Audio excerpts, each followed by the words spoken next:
Channel. تو guys جیسے کہ آپ کو دکھ رہا ہے کہ آج جو ہم بک اسٹارٹ کرنے جا رہے ہیں وہ ہے نوائے اردو کی، جو کہ ہمارے 9th کلاس کی بک ہے. آپ سب جانتے ہیں کہ 9th کلاس کا جو سلیبس تھا وہ لاسٹ ایئر چینج ہو گیا ہے. پہلے کچھ دوسری بک چلتی تھی، اس کی جگہ اب دوسری آ گئی ہے جو ہے نوائے اردو. ابھی بہت سے بچوں کو معلوم نہیں ہے کہ 9th اور جو 11th کلاس ہے اس کا سلیبس چینج تو ہوا ہے، بٹ کون سی بک اسٹارٹ ہوئی ہے وہ زیادہ تر بچوں کو نہیں معلوم ہے. تو آپ پریشان نہ ہوں. تو جو 9th کا سلیبس ہے وہ ہے نوائے اردو کا، جو آج ہم سمجھیں گے. اور for more updates please subscribe my channel, تاکہ میں آپ کو اپڈیٹ کرتی رہوں. اور جو 10th کلاس کا اور 12th کا سلیبس ہے وہ بھی اردو کا چینج ہو جائے گا اس سال سے. نوائے اردو کا جو فرسٹ پارٹ ہے وہ 9th میں چلے گا، اور نوائے اردو کا سیکنڈ پارٹ 10th سے اسٹارٹ ہوگا، جس کے میں بہت جلد آپ کو سولوشن دوں گی 10th کلاس کے بھی. تو ابھی ہم 9th کلاس کا اسٹارٹ کرتے ہیں، اور اس کے اندر جو سلیبس ہے ہم وہ بھی دیکھ لیتے ہیں پہلے کہ 9th کلاس کا سلیبس کیا ہے. یہ رہا اس کا سلیبس 9th کلاس کا. یہ پورے چیپٹرز دیے گئے ہیں: سر سید کا گزرا ہوا زمانہ، رشید احمد صدیقی کی چارپائی، یہ افسانہ، یہ سارے یہ چیپٹرز ہمیں دیے ہوئے ہیں. حصہ نثر کے یہ ہیں اور حصہ نظم کے بھی ہیں، اور یہ ٹوٹل 23 یا 24 چیپٹرز ہیں. یہ پورے چیپٹرز ہیں جو ہمیں کمپلیٹ کرنے ہیں. تو ہم اسٹارٹ کرتے ہیں. آج کا ہمارا فرسٹ چیپٹر جو ہے سر سید نے لکھا ہے کیا گزرا ہوا زمانہ. تو جیسے کہ ہم پہلے تھوڑے انشائیہ دیکھ لیں. انشائیہ کیا ہوتی ہے؟ یہ جو ہم سر سید نے لکھا ہے جو ہم آج سمجھیں گے گزرا ہوا زمانہ، یہ ہے کیا؟ یہ ایک انشائیہ ہے. میں آپ کو بہت ان شارٹ بتا دیتی ہوں اس کو، کیونکہ اگر آپ اسکرین شاٹ لینا چاہیں تو لے سکتے ہیں اور اس کو لکھ سکتے ہیں. کیونکہ جس طرح ہم نے 9th کلاس میں افسانہ اور نظم غزل کی ڈیفینیشن لرن کری تھی، اسی طرح یہ انشائیہ ہے. تو جس طرح مضمون ہوتا ہے، انگلش میں ایسے ورڈ ہیں انشائیہ اور مضمون دونوں کے لیے ایسے ورڈ استعمال ہوتا ہے، لیکن جو اردو ہے اس میں انشائیہ کا الگ مقام دیا گیا ہے اور مضمون الگ ہے. تو انشائیہ کیا ہے؟ ایک ایسی نثری تحریر جس میں خیال جذبے کسی اہم یا غیر اہم واقعہ کیفیت کو پر لطف انداز میں پیش کیا جاتا ہے. یہ آپ کا کیا ہوتی ہے؟ انشائیہ. جس طرح مضمون ہوتا ہے اس سے ریلیٹڈ تھوڑا انشائیہ ہوتا ہے. تو یہ لکھا ہے کس نے؟ جو ہم آج چیپٹر پڑھا ہے سر سید احمد خان ہے. یہ ایک میں آپ کو اس کا بھی اس کو ہم بعد میں سمجھیں گے جو سوانح ہیں آتے ہیں انشاءاللہ. ابھی ہم چیپٹر سمجھ لیتے ہیں جو اس کا خلاصہ ہے وہ کیا ہے. یہ جو چیپٹر ہے گزرا ہوا زمانہ، یہ سر سید نے یہ اصلاحی مضمون افسانوی انداز میں لکھا ہے. اس میں ایک بوڑھے شخص کا واقعہ بیان کیا جو عمر کے آخری دور میں خواب دیکھتا ہے. ٹھیک ہے، یہ میں اس سے کو پڑھوں اس سے اچھا میں آپ کو اپنے آن لائن میں سمجھا دیتی ہوں، کیونکہ یہ ایک بہت بڑا چیپٹر ہے. بہت بڑا چیپٹر ہے یہ، تو اس کو میں ان شارٹ کر کے آپ کو بتا دیتی ہوں. تو یہ جو انشائیہ لکھی ہے سر سید نے، یہ ایک اصلاحی طور پر لکھی گئی ہے لوگوں کی، کہ لوگ اپنا وقت ضائع کر دیتے ہیں. تو ان سے بچا جائے، جو وقت لوگ ضائع کرتے ہیں ان کو ایک ہدایت کے طور پر یہ ایک انہوں نے اپنا ایک لکھا ہے کہ اس میں ایک وہ بوڑھے شخص کا واقعہ بیان کرتے ہیں کہ ایک بہت بوڑھا شخص ہے جو اپنی زندگی کے آخری دور میں ہے، اور ایک خواب دیکھتا ہے کہ وہ اپنے گھر میں اکیلا ہے، رات ڈراؤنی ہے، اندھیرا ہے، باہر بجلی چمک رہی ہے اور آندھی آ رہی ہے. وہ بوڑھا شخص انتہائی غم زدہ ہے.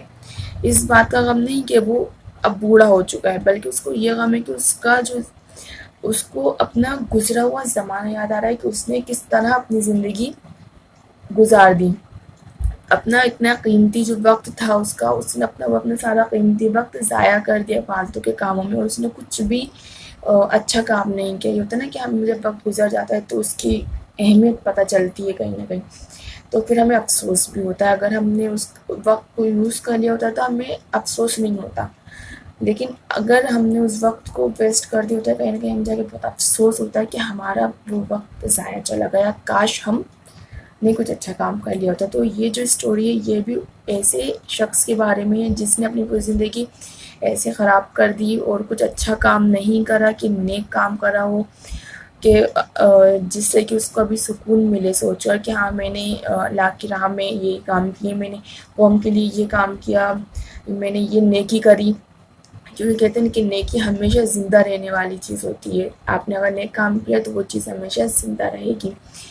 تو وہ اپنا گزرا ہوا زمانہ جو ہے وہ یاد کرتا ہے کہ وہ لڑکپن کے بعد جوانی کا زمانہ سامنے آتا ہے، وہ کتنا اچھا خوش و خرم تھا، اس کی اچھی خاصی زندگی تھی، اس کے ماں باپ تھے اس کے، اور اس سے اچھے سے باتیں کرتے تھے، نیک اچھی سب اس کو ہدایت دیتے تھے، اس کا خیال رکھتے تھے. اور لیکن اس ٹائم وہ ان پہ توجہ نہیں دیتا تھا، ان کا خیال ہی نہیں کرتا تھا. وہ اس کو اچھا کام کرنے کی نصیحت کرتے بھی تھے.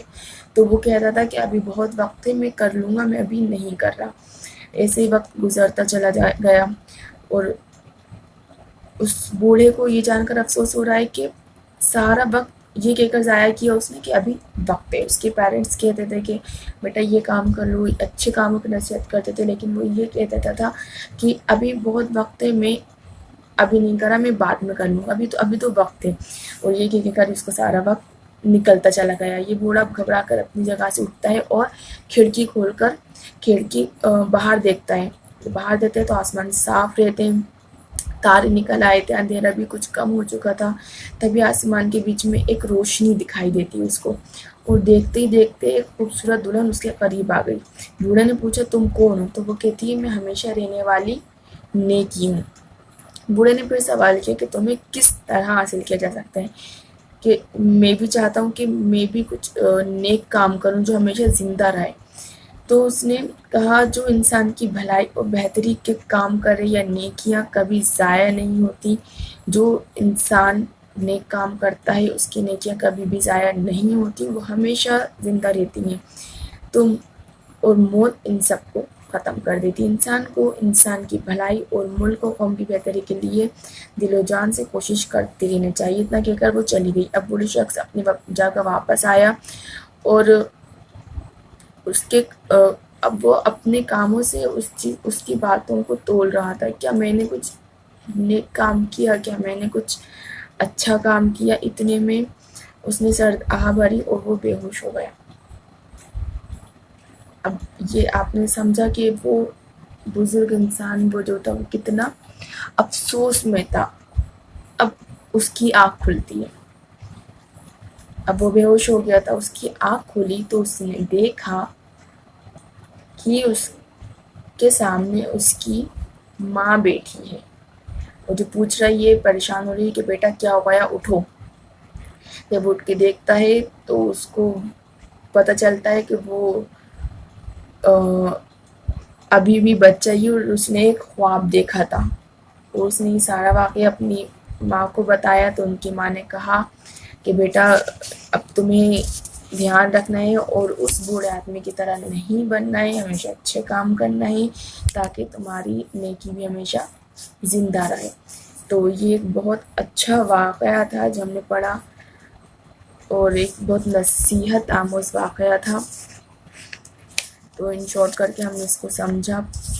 تو اب ہم اس کے کوشچن آنسرس بھی کر لیتے ہیں. یہ رہے اس کے کوشچن آنسرس. امید کرتی ہوں آپ کو سمجھ میں اچھے سے آیا ہوگا یہ واقعہ، کیونکہ بہت اچھا تھا، اور اس کے کوشچن آنسرس بھی ایزی ہی ہیں.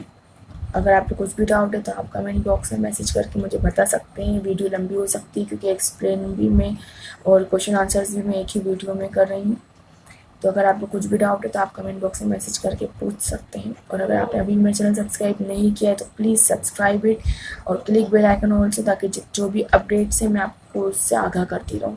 تو اسٹارٹ کرتے ہیں. ہمارے جو کوشچن آنسرس ہیں آپ چاہیں تو اس کا اسکرین شاٹ لے سکتے ہیں اور اپنے نوٹس ابھی سے تیار کر سکتے ہیں.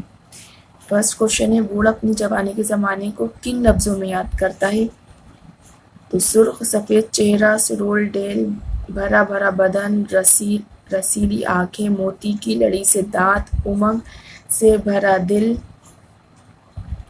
جذبات انسان کی، جوشوں کی خوشی. اس زمانے میں ماں باپ جو نصیحت کرتے تھے، نیکی اور خدا پرستی کی بات بتاتے تھے، یہ ان پر عمل نہیں کرتا تھا اور کہتا تھا ابھی بہت وقت ہے، اسے بڑھاپے کے آنے کا کبھی خیال نہیں آیا تھا۔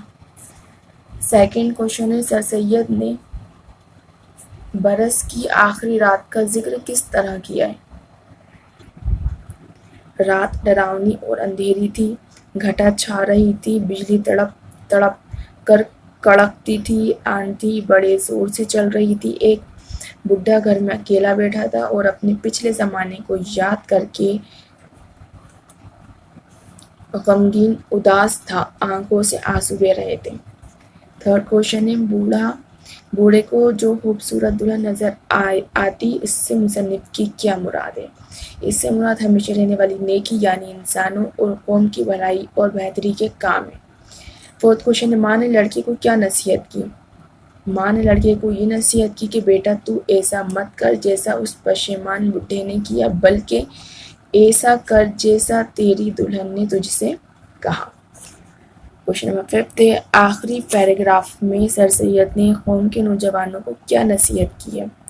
سر سید کہتے ہیں، اے میرے پیارے نوجوان ہم وطنوں، اپنی قوم کی بھلائی کی کوشش کرو تاکہ آخر وقت میں اس بڈھے کی طرح نہ پچھتاؤ۔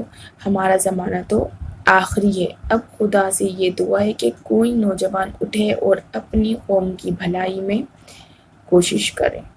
اس کے کوشچن آنسرز تھے جو کمپلیٹ ہو چکے ہیں۔ اب اس کے بعد ہم گرامر دیکھ لیتے ہیں۔ تو یہ رہی اس کی گرامر، کیونکہ مجھے کچھ بچوں نے میسج کیے تھے کہ میم آپ پورا چیپٹر کمپلیٹ ایک ہی میں سمجھا دیا کریے اور وتھ گرامر، تو اس لیے میں اس کی گرامر بھی اسی میں سمجھا دیتی ہوں کہ جو اس میں دیے گئے ہیں متعدد الفاظ، اور معلوم ہے آپ کو متعدد الفاظ کیا ہوتے ہیں، اس کی تعریف، اور جو اتنے بھی متعدد الفاظ ہیں موسٹلی جو نارمل ایگزامس میں پوچھاتے ہیں اس کی میں نے ویڈیو اپلوڈ کر دی ہے، آپ چاہو تو وہ دیکھ سکتے ہو۔ اس کے اندر جو متضاد دیے ہیں وہ ہیں نیکی کا، بدی، بہار، خزاں، دن رات، سورج چاند، آغاز انجام، آسان مشکل، نیک بد، استاد شاگرد، بڑھاپا جوانی، عام اور خاص۔ اس کے بعد دیے ہیں جملوں میں استعمال کرنا ہے، دل پاش پاش ہونا، اس کا مطلب ہوتا ہے دل ٹکڑے ٹکڑے ہونا، صدمے میں ہونا۔ مجھے اختر پر بہت بھروسہ تھا لیکن اس کے دھوکہ دینے سے میرا دل پاش پاش ہو گیا۔ پھر ہچکی بندھنا، لگاتار ہچکی آنا، زیادہ رونے سے سانس رکنے لگنا۔ سبیحہ کو جب اس کے فیل ہونے کی اطلاع ملی تو روتے روتے اس کی ہچکی بند گئی۔ تھرڈ ہے،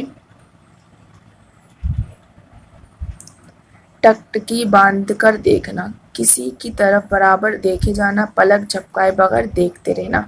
بچوں کو ٹی وی کے کارٹون پروگرام بہت اچھے لگتے ہیں اور وہ انہیں ٹکٹکی باندھ کر دیکھتے رہتے ہیں۔